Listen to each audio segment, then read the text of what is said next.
নমস্কার বন্ধুরা, আপনাদের সকলকে আমার চ্যানেলে স্বাগত জানাচ্ছি। বন্ধুরা, এগুলো হচ্ছে পুদিনার ডাল। এই পুদিনার ডালগুলোতে দেখুন কম বেশি করে সব গাছেই কিছু না কিছু পাতা বেরিয়ে গেছে। আর এই পাতাগুলো কিন্তু 3 দিনের মধ্যে বেরিয়েছে। আমি 3 দিন আগে এই ডালগুলোকে পুঁতেছিলাম, তখন একটাও পাতা ছিল না। কি করে এত তাড়াতাড়ি বেরোলো বা কি দেওয়ার জন্য এই গাছগুলোতে পাতা বেরোলো, সেই পুরো ভিডিওটাই আপনাদের কাছে আমি করে দেখাবো। তার আগে বলবো, যদি আপনাদের এই ভিডিওটা ভালো লেগে থাকে তাহলে অবশ্যই লাইক করবেন এবং চ্যানেলটাকে অবশ্যই সাবস্ক্রাইব করে দেবেন। বন্ধুরা, পুদিনা কিন্তু আমাদের গরমে সবারই খুবই প্রিয়। এই পুদিনা পাতা দিয়ে, টক দই দিয়ে আর একটু ধনে পাতা লঙ্কা দিয়ে খুব সুন্দর একটি চাটনি বানানোই যায় আমাদের বাড়িতে। আর এই পুদিনা পাতা দিয়ে লেবুর রস, একটু মিষ্টি, একটু নুন দিয়ে খুব সুন্দর একটি শরবত বানানো যায়, যা গরমে আমাদের খুবই প্রিয় একটি শরবত। আর এটি খেলে শরীরটাও খুব সতেজ হয়ে যায়। পুদিনা আমরা স্নানের সময় ব্যবহার করতে পারি। স্নানের জলের মধ্যে এটা দিলে শরীরের দুর্গন্ধ দূর হয় এবং শরীরও অনেক ফ্রেশ হয়ে যায়। বাজার থেকে আমি প্রথমে অনেকগুলো পুদিনার ডাল নিয়ে এসেছি এবং সমস্ত ডালগুলো থেকে পাতাগুলোকে আস্তে আস্তে ছাড়িয়ে নিয়েছি এবং শুধু ডালগুলোকে আমি রেখে দিয়েছি। বন্ধুরা, পুদিনা কিন্তু খুবই হজম শক্তি বাড়ায়, মুখের অরুচিও দূর করে এবং গ্যাসের সমস্যাটাও অনেকটা কমিয়ে দেয়। এবার আমি ডালগুলোকে একটা কাপে জল নিয়ে তার ভেতরে রেখেছি। আমি প্রত্যেক দিন কাপের জলটাকে পরিষ্কার বদলে দিয়েছি।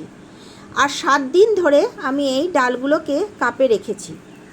দেখুন, প্রত্যেকটা ডালের নিচ থেকেই শিকড় বেরিয়ে এসছে। কম বেশি প্রত্যেকটা ডালেই বেরিয়েছে। পুদিনা শরীরের পক্ষে খুবই ঠান্ডা এবং ত্বকের সমস্যার সমাধানও করে থাকে পুদিনা। বলতে গেলে পুদিনার গুণাগুণ প্রচুর। বন্ধুরা, আমি 7 দিন ধরে এই ডালগুলোকে কাপের মধ্যে ডুবিয়ে রেখেছিলাম। দেখুন, এখান থেকে মোটামুটি শিকড়গুলো বেরিয়ে গেছে।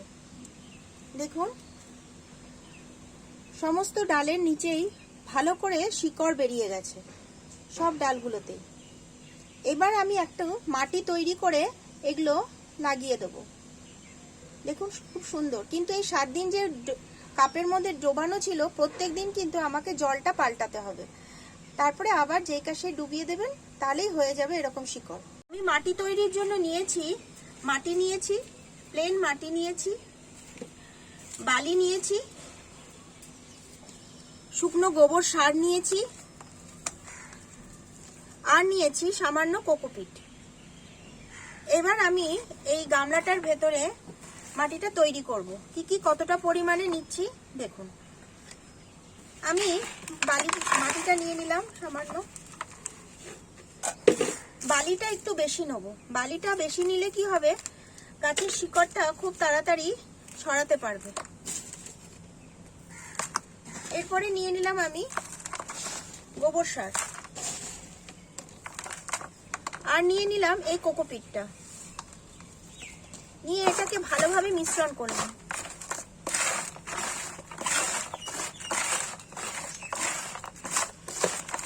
ভালোভাবে রেখে নিলাম। আমি একটা এই পট নিয়েছি, এটার ভেতরে আমি আগে গাছ লাগিয়েছিলাম। এখন গাছটা মারা গেছে, এবার পটটা ফাঁকা।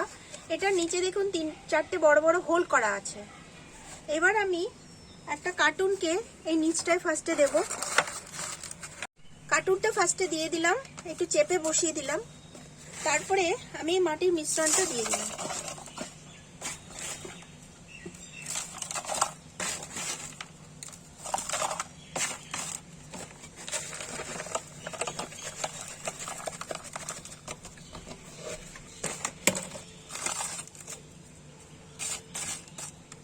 রেডি হয়ে গেল। এরপর আমি হোল করব।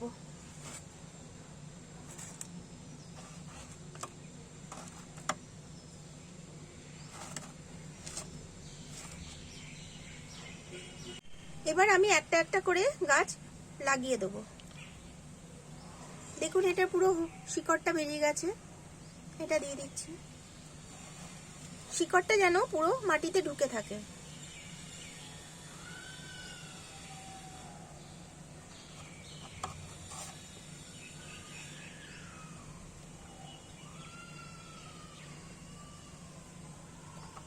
সবগুলো এইভাবে আমি আস্তে আস্তে লাগিয়ে দেবো।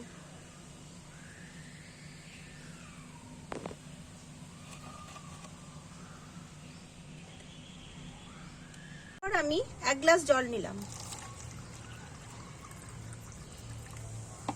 এবং এই জলের ভেতরে আমি এই ওষুধটি দিলাম। এটার নাম হচ্ছে ফিউরিডান। 1/2 চামচ আমি দেব।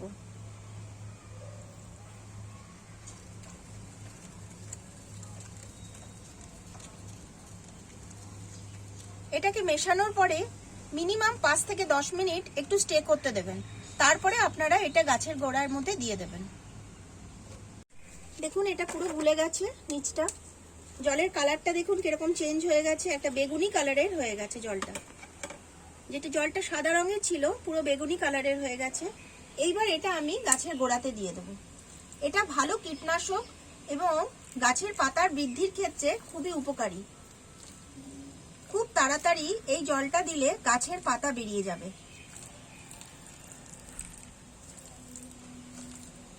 এবং মাটিতে যদি কোনো পোকামাকড় থেকে থাকে, উই পোকা পিঁপড়ে কিছু থেকে থাকে, সেটারও বিনাশ হবে এটা দিয়ে। এটার নিচটা একটু দানাটা পড়ে থাকলে একটু নাড়িয়ে আপনারা পুরোটা এখানে এরকম ভাবে দিয়ে দেবেন। একটু নিচে থেকে যাচ্ছে সেটাকে চামচ দিয়ে টেনে, এটা খুবই বিষাক্ত। এটা হাত দেওয়ার পরে কখনোই কিন্তু নিজেদের মুখে হাত দেবেন না, সব সময় হাতটা কিন্তু জল দিয়ে ধুয়ে নেবেন। আমার লাগানো হয়ে গেল। 3 দিন ধরে আমি এই পটটাকে রোদে না রেখে ছায়াতে আমি রেখেছি। দেখুন বন্ধুরা, 3 দিনের মধ্যে গাছে কত সুন্দর পাতা বেরিয়ে গেছে। প্রত্যেকটা গাছ থেকে ছোট ছোট করে অজস্র পাতা বেরিয়েছে প্রত্যেকটা গাছে। দেখুন আমি জলের মধ্যে যে ফিউরিডানটা মিশিয়ে দিয়েছিলাম সেটি আমি 3 দিন আগে দিয়েছি, আবার আমি 3 দিন পরে আবার ওই ফিউরিডানটা দেব। যেমন আজকে আমি বিকেল করে আবার ওটা জলের মধ্যে 1 গ্লাস জলের মধ্যে 1/2 চামচ গুলে আমি ওটা দেব। ওটা দেওয়াতে কি হয়, গাছের পাতাটা খুব তাড়াতাড়ি বেরোয় এবং মাটিতে যদি কোনো পোকা মাকড় থেকে থাকে, পিঁপড়ে উই কিছু যদি থেকে থাকে, সেটাও মরে যায় এবং গাছের গোড়াটা কখনোই পচতে দেয় না ওই ওষুধটি, এবং গাছের পাতাটাও খুব তাড়াতাড়ি বেড়ে যায়। দেখুন আমার পুদিনা গাছ রেডি।